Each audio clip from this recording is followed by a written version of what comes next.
여러분 최근에 성경을 꾸준하게 읽고 있는지 궁금합니다. 성경을 부지런히 꼭 읽으시면 좋겠습니다. 성경을 읽을 때 제일 힘들고 지루하다고 여겨지는 부분을 만나본 적이 있었습니까?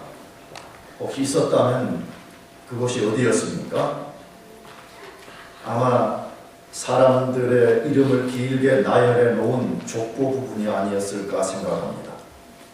이 성경에는 굉장히 많은 족보가 기록되어 있습니다. 많은 사람들이 성경을 읽기로 결심하고 성경을 읽어가던 사람들이 중간에 많이 포기하는 부분이 족보 부분이 아닌가 생각을 합니다. 또 이 족보 부분을 읽을 때 왜 이것을 기록해 놓았는가 하는 의문을 가장 많이 갖는 것으로 알고 있습니다. 족보 부분을 읽는 분들이 그런 반응을 하는 것을 저는 충분히 이해를 합니다. 저도 과거에 그런 경험들이 많이 있었습니다. 이해는 잘 안 되고 뛰어넘자니 이 하나님의 말씀이라는데 이걸 뛰어넘어도 되는가 하는 그 송구스러운 마음이 생겨가지고 잘 읽어지지도 않고 포기할 수도 없는 그런 갈등, 그런 거 많이 경험했습니다. 그러나 모든 성경이 하나님의 감동으로 기록된 것을 믿는다면 족보도 하나님의 감동으로 기록된 것임을 의심 없이 믿어야 합니다.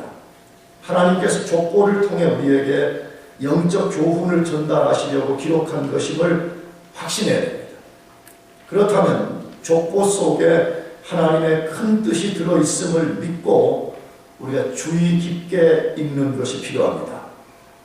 만일 우리가 그렇게 읽는다면 그 속에서 우리가 생각지 못했던 보화를 발견할 것이라고 확신합니다. 이 창세기에서 첫 번째 족보에 해당하는 것이 2장 4절부터 4장 마지막까지입니다. 물론 이 부분은 오늘 본문과 같은 그런 사람 이야기를 주로 다루는 것은 아닙니다. 그러나 그 부분의 시작을 알리는 2장 4절이 이렇게 시작이 되고 있습니다. 창조의 대략은 이러하니라. 2장 4절을 시작하면서 창조의 대략은 이러하니라 그렇게 되어 있습니다. 이 대략이라는 이 단어가 언젠가도 제가 말씀을 드렸지만 히브리어로는 톨레도 이렇게 되어 있습니다. 톨레도 히브리어는. 근데 이 톨레도 우리말로 번역을 하면 다양한 단어로 번역이 가능합니다. 세계, 제너레이션 뭐 이런 의미의 세계라는 말로 번역할 수가 있고 대략이라는 단어로도 번역이 가능하고 계보라는 단어로도 번역이 가능하고 족보라는 단어로도 번역할 수 있는 단어입니다. 그러므로 첫 톨레도스를 통해서 특히 땅의 인간들이 어떻게 창조되었으며 창조 후에 인간들이 어떤 일을 했는지에 대해서 초점을 맞춰서 소개하고 있습니다. 그런데 그 첫 번째 톨레도스의 핵심은 창조된 인간이 하나님 말씀에 불순종하여 죄를 범하게 될 때 죄의 결과가 어떻게 온 인류에 영향을 미쳤는가를 소개하는 것입니다. 그런 다음에 오늘 본문 5장 1절부터 6장 8절까지가 두 번째 톨레도스를 소개하는 것입니다. 창세기는 그렇게 구성이 되어 있습니다. 톨레도시라는 기법으로서 창세기를 10개로 묶는 겁니다. 그런데 오늘 두 번째 톨레도스를 소개하고 있는데 그 부분의 시작을 알리는 5장 1절에 아담의 대략이 이러하니라 라고 시작이 됩니다. 아담의 대략이 이러하니라, 아담의 톨레도시 이러하니라 그 말이죠. 두 번째 족보를 통해서는 아담의 후손들이 어떤 삶을 살았는가를 보여주고 있는 것입니다. 아담이 낳은 그 직계 자녀들과 그 후손들이 어떤 삶을 살았는지를 보여주려는 의도를 가지고 있습니다. 그러므로 족보는 의미 없이 사람들의 이야기를 나열하고 의미 없이 이름들을 기록하는 것이 아님을 알 수가 있습니다. 그 속에는 수천 년 전에 살았던 인간들의 역사와 그 속에서 역사하셨던 하나님의 섭리를 압축이라는 방법으로 소개하고 있습니다.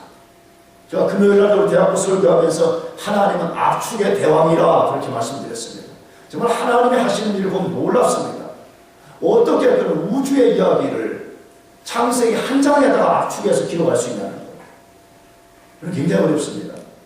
저도 이렇게 성경을 해석하다 보면 설교 본문을 이렇게 5장 1절에서 6장 4절에 길게 잡을 때는 사실 이거 지금 다 다루려고 하는 게 아니에요. 지금 다 다룰 수가 없어요. 너무 방대해요. 이 속이. 일단 아웃라인을 이번 주에는 말하고 싶어서 길게 잡았다는 걸 여러분 눈치채야 돼요. 할렐루야. 그렇죠? 여러분 그렇게 생각되죠? 나는 이게 길게 잡지를 못해요. 너무 이게 방대한 것을 줄이지를 못하겠어. 이 안에 핵심들이 너무 많은데 이것을 확 못 줄이겠어요. 근데 하나님은 우주를 창조한 그 스토리를 창세기 1장 1절 태초에 하나님이 천지를 창조하시니라. 와, 좀 놀래봐요. 진정성이 하나도 안 담겼어요. 놀랍잖아요. 어떻게 우주 이야기를 한 절로 압축할 수가 있어요. 여러분 오늘 본문도 그런 거죠. 오늘 본문에 그 수천 년, 약 1500년 가까운 이따가 말씀드리겠지만 그 시대 속에 산 사람들을 딱 압축을 시켜가지고 그들이 어떻게 살았으며 그 다음에 그 속에서 하나님이 어떤 역사를 행하셨는지를 압축이라는 방법을 통해서 소개하고 있습니다. 그러므로 성경의 족보는 하나님의 놀라운 계시의 방법 중에 하나입니다. 그렇다면 먼저 우리가 일반적으로 성경의 족보는 어떤 특성을 갖고 있는가 하는 것인데 첫 번째로 모든 것의 근원을 알게 해주는 강의 기원과 같은 역할을 합니다. 강물이 이렇게 상류에서 쭉 흘러내려오면 그 강물이 형성된 기원이 있잖아요. 거슬러 올라가고. 마찬가지로 모든 것의 근원을 알게 해주는 강의 기원 같은 역할을 합니다. 족보 속에는 인간의 기원, 인간이 어디서 왔는가? 죄의 기원, 죄는 어디서부터 시작됐으며 왜 오늘 인간들이 이렇게 고통 속에 있는가를 알려줍니다. 악인과 선인들의 기원, 많은 시작, 기원을 소개하고 있습니다. 두 번째로 두 세계를 연결해주는 다리와 같습니다. 두 세계, 시공간을 초월할 수 없는 우리에게 족보를 통해서 옛사람들의 삶과 역사를 알게 만들어줍니다. 족보를 잘 듣다 보면 우리가 그것을 발견할 수가 있습니다. 우리 타임머신이 없어서 우리가 시공간을 초월할 수 없지만 족보를 들여다보면 과거에 수천 년 전에 인간의 조상들이 어떻게 살았는가 하는 것을 우리가 잘 배울 수가 있습니다. 더 나아가서 족보는 우리 자신과 이 시대의 실체를 보게 하는 현미경과 같습니다. 과거 시대의 사람들과 그 시대의 특성을 통해서 오늘을 사는 우리 자신과 우리 세대의 특성이 무엇인지를 보게 만들어주는 역할을 합니다. 네 번째로 하나님의 신실하고 거대한 섭리가 나타난 무대와 같습니다. 이 족보를 가만히 들여다보면 인간의 패역과 수많은 실패의 역사에도 불구하고 하나님이 그 역사 속에서 어떻게 자신의 약속을 성취해 가는가를 분명하게 보여줍니다. 마지막으로 인간의 참 소망을 어디에 두어야 할지를 보여주는 나침판과 같습니다. 우리가 소망을 두어야 될 것과 소망을 두지 말아야 될 것이 무엇인가를 명확하게 알려주는 역할을 하는 것이 족보입니다.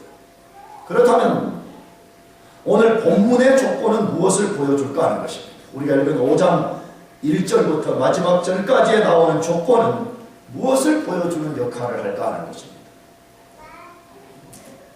오늘 네 가지만 소개하려고 해요. 몇 가지요? 네 가지. 갈등이 지금 많아요. 지금. 하다가 시간이 많이 가면 세 가지만 할 것 같아요. 너무 놀라지 말고.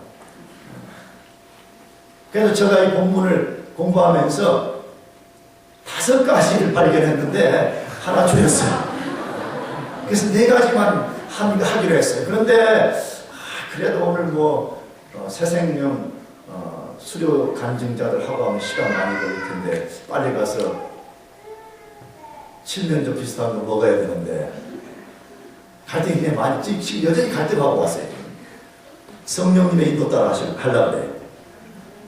그럼 본문의 족보는 무엇을 보여주는가? 첫 번째로 하나님의 형상대로 창조된 인간이 왜 죽음에 이르는가를 보여줍니다. 하나님의 형상대로 창조된 인간이 왜 죽음이라는 그런 비극에 처하게 되는가를 잘 보여줍니다. 5장 1절에서 5절에 보면 아담의 자손의 계보가 이러하니라. 하나님이 사람을 창조하실 때 하나님의 형상대로 지으시되 남자와 여자를 창조하셨고 그들이 창조되는 날에 하나님이 그들에게 복을 주시고 그들의 이름을 사람이라 일컬으셨더라. 아담이 130세에 자기 모양 곧 자기 형상과 같은 아들을 낳아 이름을 셋이라 하였고 아담이 셋을 낳은 후 800년을 지나며 자녀를 낳았으며 그가 930세를 향수하고 죽었더라. 우리가 이미 5장을 읽으면서 발견한 사실이지만 5장의 강조점이 하나 있습니다. 그것이 뭐였죠?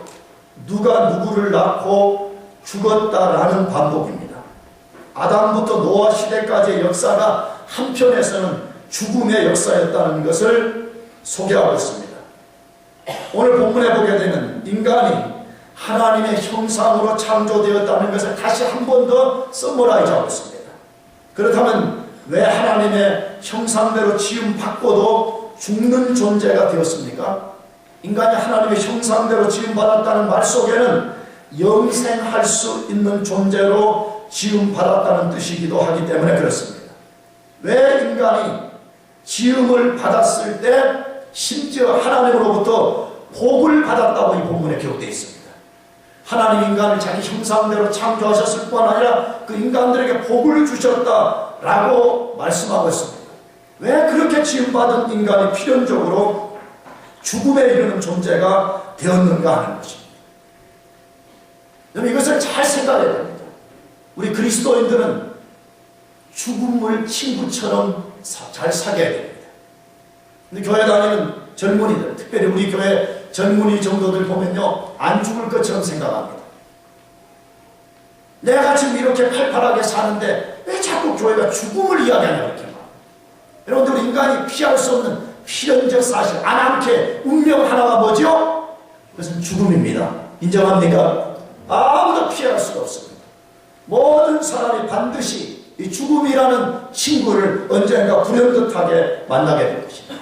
그렇다면 왜 인간이 죽음에 이르는 존재가 되었습니까? 성경은 그 이유가 죄 때문이라고 선언합니다. 뭐 때문이라고요? 죄 때문이라고. 아주 분명합니다. 인간이 죽음에 이르게 되는 것은 죄 때문이라고 선언하고 있습니다. 그것을 어떤 방법으로 선언하는가 하는 것입니다. 오늘 본문에는 인간이 죄 때문에 죽음에 이르게 된다는 것을 어떤 방법으로 선언하는가를 잘 이해하는 것이 필요합니다. 1절에 하나님이 사람을 창조하실 때 하나님의 형상대로 지으시되 라고 말씀했습니다. 그런데 3절에서는 이렇게 소개됐어요. 아담이 셋을 낳을 때는 자기의 모양 곧 자기의 형상과 같은 아들을 낳아 라고 이렇게 소개했습니다. 1절과 3절의 차이점이 무엇인지 발견할 수 있겠습니까? 1절은 다시 1절의 인간은 어떻게 창조됐다고요? 누구 형상을 닮았어요? 하나님의 형상을 닮은 존재로 창조되었다 이렇게 소개를 했어요. 그런데 3절에서 인간은 어떻게 소개되고 있어요? 아담의 모양과 형상을 닮은 인간으로 창조되었다 그렇게 되어 있죠. 여러분 이 차이점을 좀 알겠어요? 다시 1절의 인간은 누구 형상을 닮았어요?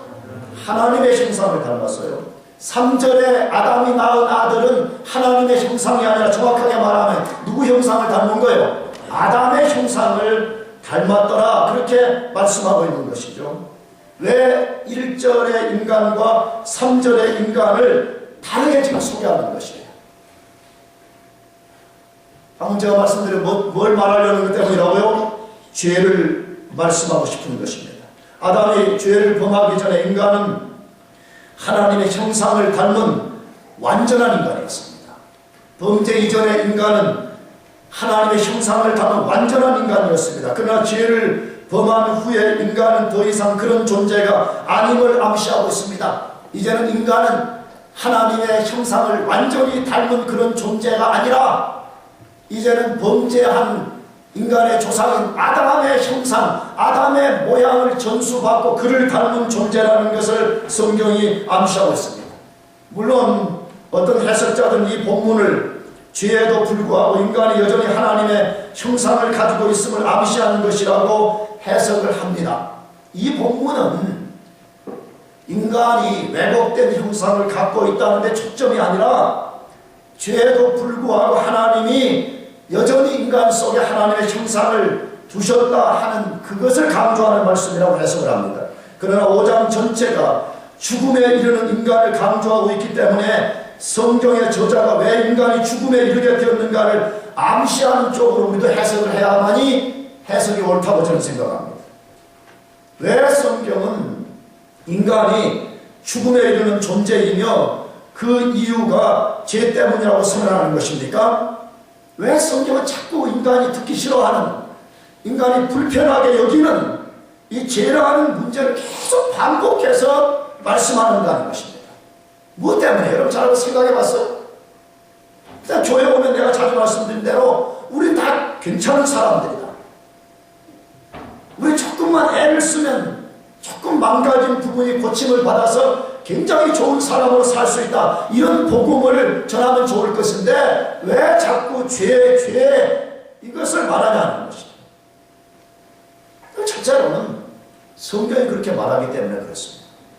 여러분 성경을 우리가 펼쳐 읽어보면 성경의 인간관이라는 것이 계속해서 부정적으로 많이 말합니다. 그것을 특별히 인간은 죄인이다, 죄 아래에 있다 자꾸 성경이 반복적으로 말씀합니다. 그렇다면 우리가 하나님의 말씀을 소중히 여긴다면 우리도 하나님의 방법을 따라야 됩니다. 하나님이 죄라고 할 때 우리도 죄라고 소리를 쳐야 됩니다. 동의하십니까? 하나님이 죄라고 말하는 우리가 죄가 아니라고 말한다면 우리는 하나님 말씀의 수종자가 아닌 것입니다. 그럼 왜 하나님이 자꾸 신랄하게 죄를 지적하냐는 것이요. 이것을 인정할 때만이 인간에게 살 길이 주어지기 때문입니다. 이것을 내가 죄인이라는 것을 인정할 때만이 자기가 그럼 살 길이 뭐냐 이것을 찾게 되기 때문에 그렇습니다. 그런데 인간들은 죽음을 피할 수 없는 존재라는 것을 알면서도 성경이 말씀하는 죽음의 이유를 받아들이지 않습니다. 이걸 다른 말하게 되면 죄를 인정하기를 죽기보다 싫어하는 것입니다. 그렇기 때문에 죽음의 이유를 죄가 아니라 다른 요인이라고 계속 둘러대기도 하고 변명하면서 사는 것입니다. 그러나 인간의 죽음은 창세기 2장 17절에 하나님의 선언인 선악을 알게 하는 나무의 실과를 먹지 말라. 내가 먹는 날에는 정령 죽으리라. 너가 죄를 범한다면 너는 반드시 죽을 것이라는 하나님 말씀 그대로 되고 있습니다. 이것을 아무도 거스를 수가 없습니다. 아무도 누가 이것을 거스를 수 있는 사람이 있는지 보라고요. 그렇다면 이것은 모든 인간이 직면해야 되는 숙명, 아난케가 아니겠습니까? 그런데 자기가 죄인이라는 것을 못 보는 거예요. 내가 오늘 우리 여기 은지라고 하는 우리 여학생을 그 소감문을 쓰게 한 이유가 하나 있어요. 목사님이 아무나 시키지 않아요. 물론 은지보다 글을 더 잘 쓰는 사람이 있었는지 모르겠어요. 그러나 그게 핵심이 있어요. 핵심 키워드. 그것이 뭐죠? 죄라는 것이 뭔지를 잘 이해하게 되었다는 거예요. 예전에는 그냥 단순하게 나쁜 짓 하고 남 속이고 그런 행위적인 것이 죄라고 막연하게 알고 있었던 사람이 누구 없이 사는 게 죄라고요? 하나님 없이 사는 거예요. 하나님을 떠나서 자기가 자기의 주인 노릇하고 사는 것이 죄라는 것을 자기가 알게 됐다고 하는 사실. 저는 이것보다 중요한 것이 없잖아요. 왜? 자기가 죄인이라는 것을 인정하고 그것을 확신하는 사람만이 죄를 해결할 자를 찾게 되잖아요. 죄를 해결할 수 있는 길을 구하게 되는 거 아니겠습니까?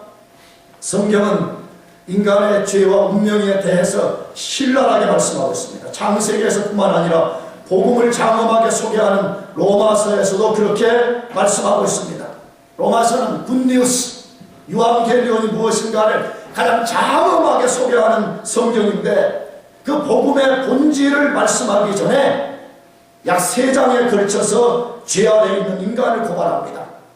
왜 인간이 죄인이며 왜 인간이 죄인인가에 대해서 증명을 하고 있는 것입니다. 왜 복음을 말하기 전에 성경 3장에 걸쳐서 아주 긴 3장에 걸쳐서 인간이 죄인이고 모든 인간이 죄 아래 있다는 것을 고발할까 하는 것입니다.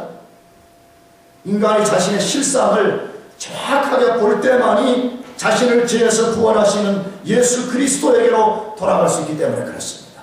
자주 말씀드렸죠. 내가 중한 질병이 걸렸어요. 내가 암이 걸렸어요. 내가 배탈이 난 줄 알고 살았어요. 병원에 갔더니 의사가 진단하기를 당신은 암입니다. 이걸 그대로 두면 당신 오래 살지 못합니다. 라는 분명한 선고를 받을 때만이 내가 그러면 살아보고 싶습니다. 어떻게 하면 살 수 있습니까? 라고 내가 살 길을 구하게 되잖아요. 인간이 자기가 하나님 앞에 죄인인 것을 보는 사람만이 그렇다면 내 살 길이 무엇입니까를 찾게 되기 때문에 그런 것입니다. 그래서 오늘 창세기 5장은 제일 먼저 족보를 통해서 모든 인간은 죽음에 이르는 존재예요. 왜 그 인간들이 죽음에 이를 수밖에 없는가를 우리들에게 다시 설명하면서 살 길이 무엇인지를 보라는 거예요. 진짜 우리가 살 길이 무엇인지를 찾으라고 우리에게 말씀하고 있습니다. 혹시 이 가운데 아직도 자기 자신을 하나님의 거룩한 눈빛 앞에서 조명해 보지 않으면서 난 죄인 아니야. 내 이대로 사는 것이 뭐 어때? 라고 생각하는 사람이 있습니까? 여러분, 우리 자신이 하나님 앞에 어떤 인간인가를 냉철하게 깊이 점검하면서 혹시 여러분들이 인생의 난제인 죄와 죽음의 문제가 해결되지 않았다면 여러분들이 예수 그리스도께로 돌아가기를 축복합니다. 두 번째로 오늘 본문의 족보의 역할은 무엇인가 하는 것입니다. 죄의 결과로 인한 죽음을 인간의 힘으로 막아낼 수 없음을 보여주고 있습니다. 인간의 죽음을 인간 스스로의 힘으로는 절대 막아낼 수 없다는 것을 보여주고 있습니다. 5장 6절에서 27절까지 말씀인데 너무 길어서 6장 8절, 25절, 27절 말씀을 읽어보려고 해요. 셋은 105세에 에노스를 낳았고 에노스를 낳은 후 807년을 지내며 자녀를 낳았으며 그가 912세를 향수하고 죽었더라. 무두셀라는 187세에 라멕을 낳았고 라멕을 낳은 후 782년을 지내며 자녀를 낳았으며 그는 969세를 향수하고 죽었더라. 5장에 소개되는 족보의 강조점 중에 하나는 앞에서 말씀드린 것처럼 모든 인간이 죽음에 이른다는 것입니다. 그래서 5장에는 누가 누구를 낳고 죽었더라는 말씀을 8번 반복하고 있습니다. 그 8번 반복하는 것이 5절에 한 번, 8절, 11절, 14절, 17절, 20절, 27절, 31절에서 언급하고 있습니다. 뭘 말하고 싶은 거예요? 아무도 죽음을 막을 수 없다는 사실입니다. 창세기 4장과 5장의 문맥은 뭘 말하고 있어요? 가인의 후예들처럼 아무리 문명을 개발하고 발전시킨다고 해도 인간이 죽음을 막을 수 없다는 것을 보여주고 있습니다. 가인의 후예들의 이야기는 오늘 우리 시대의 모습이 아닙니까? 이 시대는 그 어떤 세대보다 과학과 의학과 기술의 진보를 만들고 있습니다. 그러나 죽음을 막아서지 못하고 있습니다. 이것이 인간의 실상이고 인간의 역사입니다. 그나가서 인간이 아무리 오래 산다고 할지라도 인간 스스로는 죽음을 막아설 수 없다는 것을 보여주고 있습니다. 5장에 소개된 사람들이 살았던 나이를 보면 현대의학으로는 도저히 이해되지 않는 기간 동안 살았습니다. 5장에는 셋의 10대 후손을 소개하고 있는데 가장 짧게 산 사람이 라멕인데 777세를 살았대. 와, 내 기대 수명이 77세야. 내가 예전에 80세까지 살고 싶었는데요. 이게 조금 요즘 줄였어요. 빨리 죽고 싶어요. 놀라지도 않네. 목사님 빨리 죽는다고 빨리 죽고 싶다고 하는데 이게 빨리 죽으라면 죽으시오. 죽고 싶은데. 안 돼요. 누가 그랬냐? 정민이야? 네. 진짜냐? 안 되죠. 고맙다. 이럴 때 우리 아들도 두 놈이 해야 되는데. 여러분 보통 기대 수명이 70, 80인데 이 라멕은 777세를 살았어요. 이게 가장 짧게 살았대. 근데 가장 오래 산 산 사람은 무두셀라인데 969세를 살았습니다. 집에 가서 비교해보세요. 이게 10대 사람들을 다 얼마 동안 살았던 나이를 쭉 써놨는데 그것을 토탈을 내면 평균 900세까지 살았습니다. 정말 놀라운 일이 아니죠. 이걸 보면 우리가 뭘 배우게 돼요? 적극적으로는, 긍정적으로는 하나님이 죄를 범한 인간에게 넌 죽을 것이다 이렇게 말씀했는데 바로 안 죽였어요. 최소한 노아 홍수 전까지는 사람이 약 몇 년 동안 살아요? 1000년. 살면 1000년이야. 그래, 이 정도 살아야지 살았다 소리하지. 살면 몇 년 살아요? 1000년씩 살아, 1000년. 하나님은 왜죠? 하나님이 죄를 범한 인간들에게 자비를 베푸신 놀라운 증거이지요. 그러나 인간은 필연적으로 죽어야 되는 존재라고 소개하는 것이. 인간이 900세 혹은 1000년 가까이 살지만 아무리 오래 산다고 할지라도 인간은 반드시 죽어야 되는 존재라는 것입니다. 하나님이 한번 말씀하십니다. 하나님과 맺은 언약을 깨뜨린 인간들에게 하나님이 너희는 정령 흙으로 돌아갈 것이라고 말씀하셨는데 그 말씀 그대로 이루어지고 있다는 사실인 것입니다. 나는 부정적 말씀이지만 여기서 나는 신앙의 원리를 발견합니다. 여러분, 우리가 붙들어야 되는 하나님의 말씀입니다. 믿습니까? 하나님은 100년이 지나든 1000년이 지나든 10,000년이 지나든 하나님 말씀하시면 그걸 반드시 기억하시고 그대로 이행하신다는 거예요. 잊어버림이 없습니다.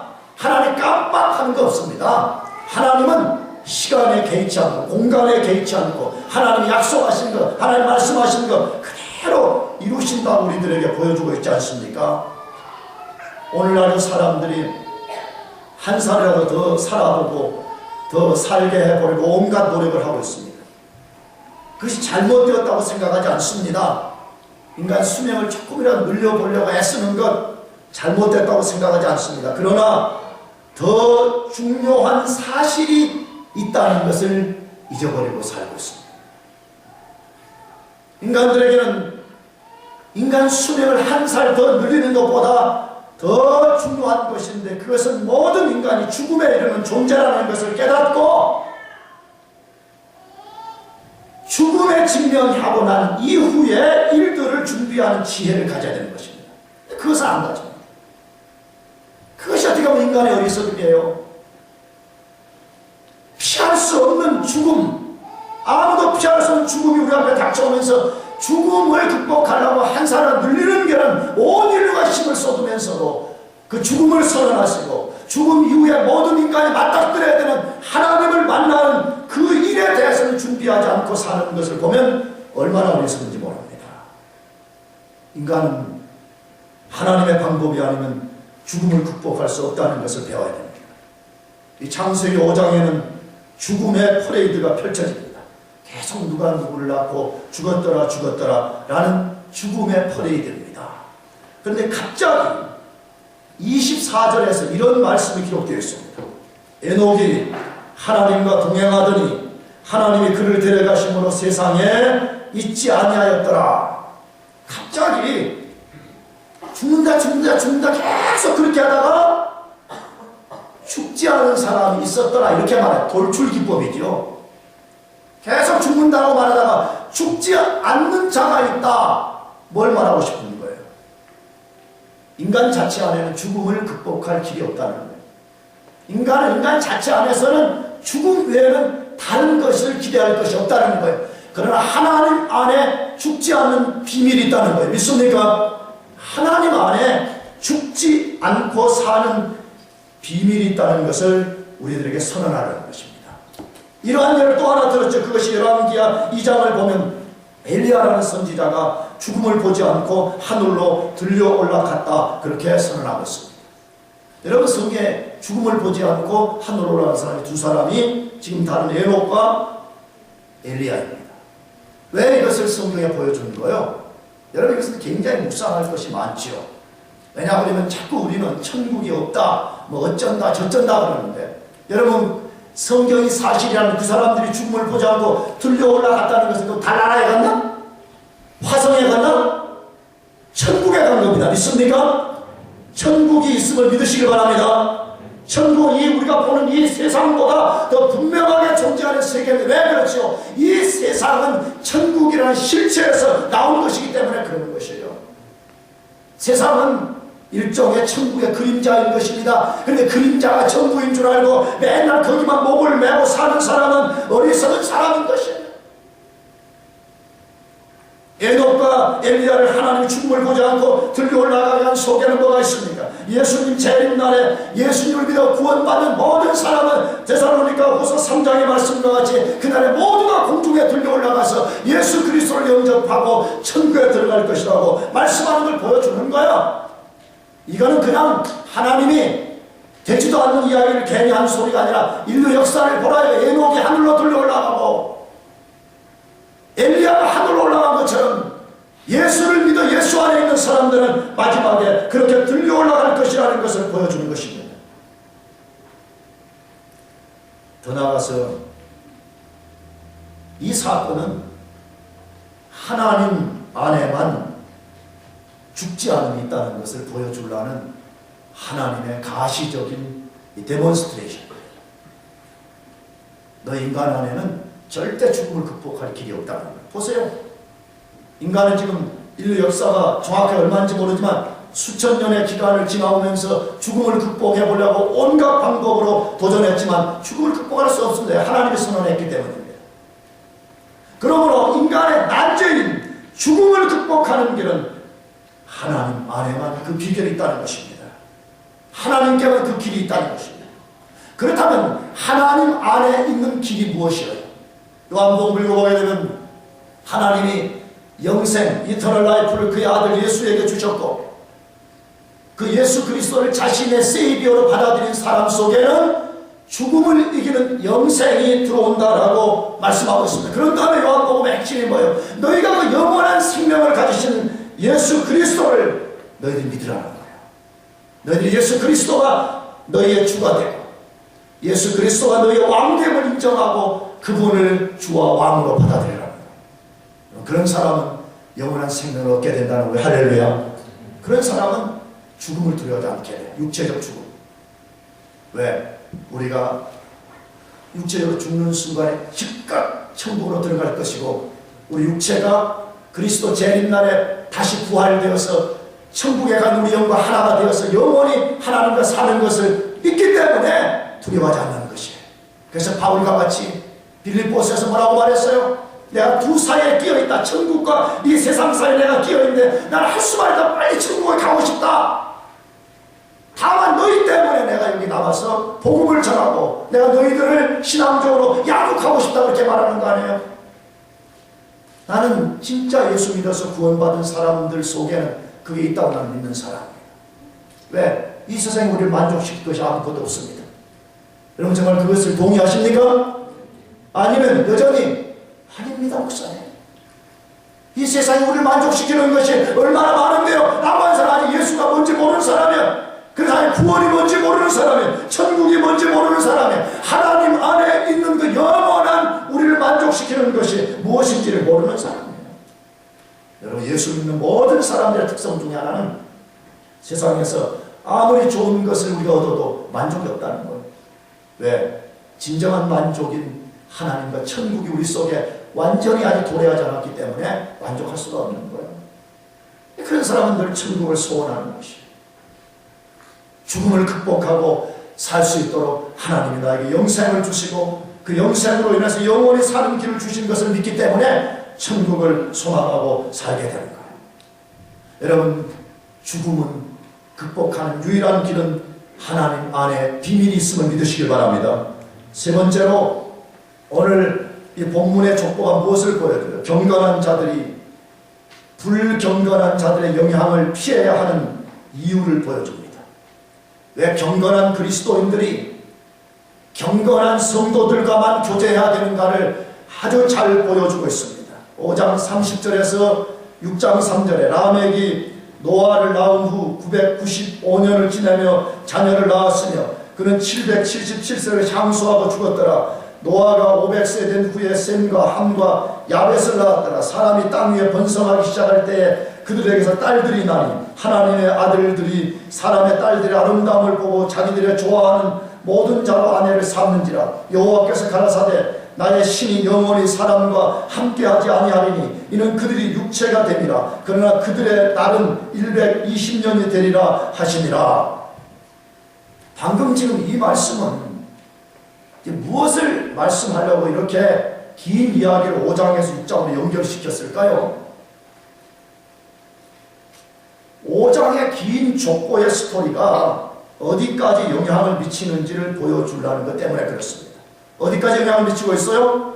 노아 시대의 홍수 심판에까지 미치고 있음을 보여주고 있습니다. 성경의 기자는 5장과 6장을 통해서 왜 하나님이 홍수로 세상을 심판하지 않으면 안 되었는가를 알려주고 있습니다. 그 이유가 무엇 때문이라고요? 오랫동안 경건한 삶을 유지했던 하나님의 아들들이 어느 순간에 하나님 없는 불경건한 자들과 결혼을 하게 된 것입니다. 그러면 하나님의 아들들이 세상의 딸들이라고 지칭되는 불경건한 그 딸들을 말하는데 그들은 누구인가 하는 것입니다. 가인의 후예들입니다. 가인의 후예들의 특징이 무엇이라고 4장에서 배웠습니까? 하나님을 떠나는 삶, 하나님 없이 사는 것입니다.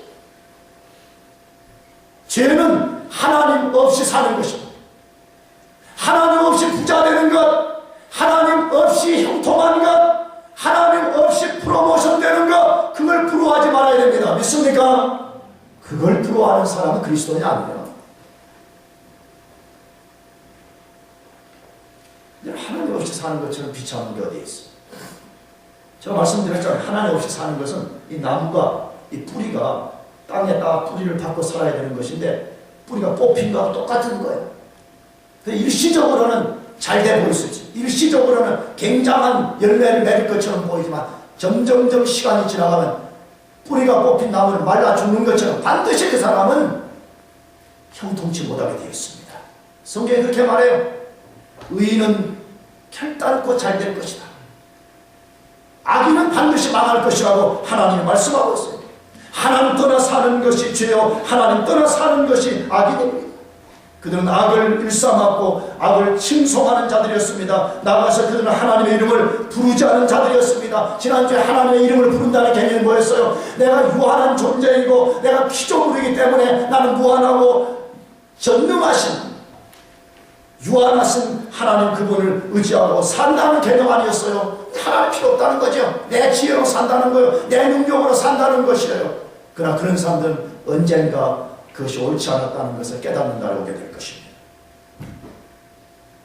하나님이 없음에도 불구하고 화려한 문화와 문명의 발전을 만들었고 심지어 그들은 오늘 읽은 본문에 보면 외적인 아름다움을 갖고 있었다고 소개됩니다. 외적으로 아름답다고 그래요. 그래서 하나님의 아들들이 눈시가닥 뒤집어져가지고 그 세상의 딸과 결혼한다 이렇게 되어 있잖아요. 얼마나 이뻤으면 그래야 될까. 여기에 반하여 경건한 셋의 후손들은 어떤 사람들이었습니까? 셋의 아들인 에노스 때부터 하나님의 이름을 부르는 자들이었습니다. 에녹과 같은 사람은 300년 동안 하나님과 동행한 사람이었습니다. 라멕은 제약된 시대를 한탄하면서 하나님의 위로를 구하며 하나님의 이름을 노아라고 지어주었습니다. 그런데 어느 순간부터 경건한 하나님의 자녀들이 그런 것들을 중요하게 여기지 않게 되었습니다. 하나님 이름 부르는 게 그게 뭐가 중요하냐? 외적인 아름다움을 선택의 중요한 기준으로 삼으면서 하나님 없는 사람들과 결혼을 하게 되었습니다. 이 일로 인해서 경건한 셋의 라인과 불경건한 가인의 라인의 구분이 사라져버리고 거대한 세속성이라는 한 틀 안에 인간이 딱 갇혀버리게 되는 것이에요. 이것이 무엇을 만들어냈다고 그랬죠? 앞으로 우리가 읽겠지만 하나님을 한탄하게 만들었습니다. 하나님이 한탄하셨다고 그랬습니다. 내가 인간을 지은 것을 후회하노라. 내가 인간을 지은 것을 한탄하노라. 하나님을 한탄하게 만들었습니다. 나가서 하나님의 진노인 홍수의 심판을 불러오게 되었습니다. 여러분 이 본문을 보면 하나님의 자녀들이 경건한 삶을 사는 것을 얼마나 중요하게 여기시는 것을 볼 수가 있습니다. 여러분 하나님은요 우리가 공부를 얼마나 잘해서 얼마만큼 높은 자리에 올라가냐 그걸 1차로 보지 않습니다. 하나님은 우리가 경건하냐 경건하지 않느냐를 먼저 봅니다. 이 경건이란 말은 뭐예요? 항상 유세비아라는 헬라어의 경건은 하나님과 관계를 소개하는 것인데 정말 우리가 하나님과 바른 관계에 있는가? 하나님 우리 삶의 우선순위에 놓고 있는가? 정말 하나님과 나와 관계 막힌 것이 없이 에녹과 같이 동행하는 삶을 사는가? 그걸 보고 있는 것입니다. 근데 얼마나 많은 경우에 내가 말씀드렸죠. 도덕적으로는 착한데 영적으로 악한 사람들, 굉장히 친절한 사람들 많습니다. 굉장히 예수 믿는 사람보다 더 바른 사람들 많이 있습니다. 실제적으로 영적으로 악한 사람들이 있습니다. 하나님과 관계를 바로 가지려고 하지 않습니다. 이것도 반대의 사람이 있는 거죠.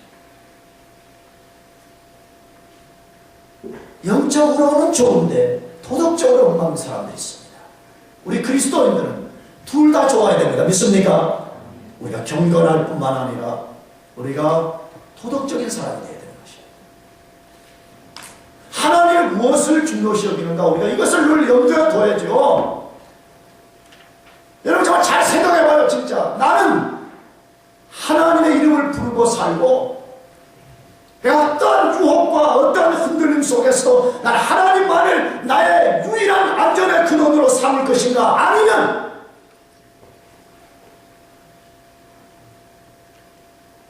창세기 5장 시대 사람들처럼 그런 걸 중요시 여기지 않고 쉽게 던져버리고 조그만 유혹이 오면 쉽게 타협해버리고 그런 사람으로 살 것인가를 우리가 우리 자신을 점검해야 합니다. 안타까운 것은 오늘날 너무 많은 하나님의 사람들이 그런 것을 중요하게 여기지 않는 경향이 있습니다. 내가 언제가 말씀드렸잖아요. 세속성이라는 것이 너무 정의하기 어려우면 우리가 이렇게 생각해 보면 돼요. 우리 냉면, 곰탕 한 그릇 우리가 먹고 싶어가지고 워싱턴까지 4시간 달려가지고 먹습니다. 나는 그거 가서 4시간 먹는 게 또 나쁘다고 생각해요. 또 정말 이민자 생활할 때 이 음식이라는 것이 우리를 힘들게 만들어요. 그것 때문에 죽고 싶다, 유학 포기하고 싶다 그런 생각이 든다면 차라리 먹고 오는 게 낫겠죠. 근데 여러분 보세요. 가서 4시간 가요. 또 갔더니 또 손님들이 막 줄 서 있어요. 추운데 또 줄 서고 있어요. 30분, 40분. 근데 하나님 앞에 기도하라고 그러면요. 기도의 자원은 나오지도 않을 뿐만 아니라 단 5분도 무릎을 꿇지 못해요. 이게 세속성인 겁니다. 하나님 없는 일에 대해서는 우리가 얼마든지 시간을 투자하고 돈을 투자하고 우리의 모든 것을 투자하면서도 하나님의 이름을 부르는 일에 있어서는 인색한 것, 그것을 세속성이라고 말하는 거예요. 그런데도 어떻게 해요? 겉모습은 굉장히 종교인인 것처럼 포장을 하고 신앙생활을 자기 얌전하게 잘하는 것처럼 해요. 그러나 아까 말씀드렸잖아요. 영적으로 악하다고요. 하나님 앞에 나오기를 원치 않습니다. 하나님의 이름을 부르기를 원치 않습니다. 하나님 말씀을 읽기를 싫어합니다. 여러분 이것이 가인의 문화요, 이것이 세속적인 것이고 이것이 하나님 없이 사는 사람들의 모습인 것입니다. 6장에 나오는 하나님의 사람들처럼 해버린 것입니다. 경건이 가치 판단과 선택의 제일된 기준이 아니라 아름다움을 제일된 기준으로 삼고 있습니다. 그 중에 제일 많은 잘못을 범하는 것이 결혼입니다. 하나님의 사람들이 하나님을 알지 못하는 사람들과 결혼하는 것을 너무 쉽게 생각하고 있습니다. 제가 앞으로 6장 마지막 부분을 5장 마지막 부분을 다 자세히 말씀드리려고 합니다. 결혼은 배우자와 하나가 되는 것인데 그리스도인은 먼저 그리스도와 한 몸이 된 사람입니다. 그리스도와 한 몸이 된 사람이 그리스도인이에요. 믿습니까? 그런데 어떻게 비그리스도인과 한 몸을 만들 수 있다고 생각하는 것입니까? 여러분이 진짜 거듭나서 그리스도와 하나가 된 사람이라면 이걸 깊이 생각해야 됩니다. 또한 비그리스도인과는 영적으로 하나됨을 만들 수 없습니다. 나가서 그런 배우자와는 함께 하나님의 이름을 부를 수가 없습니다. 그런데 5장에 나오는 불경건한 사람들처럼 쉽게 경건이 그게 뭐가 중요하냐, 경건이 밥 먹여주냐 라고 씩 던져버리고 하나님의 사람들이 지켜야 되는 하나님의 법칙을 깨뜨려버리고 하나님 없는 사람들의 딸들과 시계 결혼해가지고 그 시대를 세속성이라는 큰 문광로 속에 빠뜨려가지고 경건과 불경건이 뒤섞여버리게 만드는 사람들이 있는 것입니다. 사랑하는 교우 여러분, 오늘 조건은 우리에게 말씀합니다. 우리가 진짜 예수 믿어 구원받은 경건한 하나님의 백성들이라면 불경건한 것을 피하라고 말씀합니다. 왜? 영향을 받게 된다는 것이에요. 그래서 성경은 하나님의 이름을 부르는 자들과 함께 교제하라고 이렇게 말씀해요. 하나님을 믿는 사람들과 멍에를 같이 하라라고 말씀하고 있습니다. 우리가 하나님보다 지혜롭지 않습니다. 우리가 하나님보다 강하지 않습니다. 그러므로 우리는 항상 불경건을 막았어야 됩니다. 할렐루야. 불경건을 피해야 됩니다. 특별히 오늘 예배 후에 이곳저곳을 여행하면서도 여러분의 마음에 꼭 새기십시오. 불경건을 피해야 됩니다. 불경건을 막았어야 됩니다. 우리는 하나님이 주신 유세비와 이 경건을 끝까지 지켜서 우리가 이 마지막 시대에 하나님 앞에 남은 자로 살아가기를 축복합니다. 기도하겠습니다.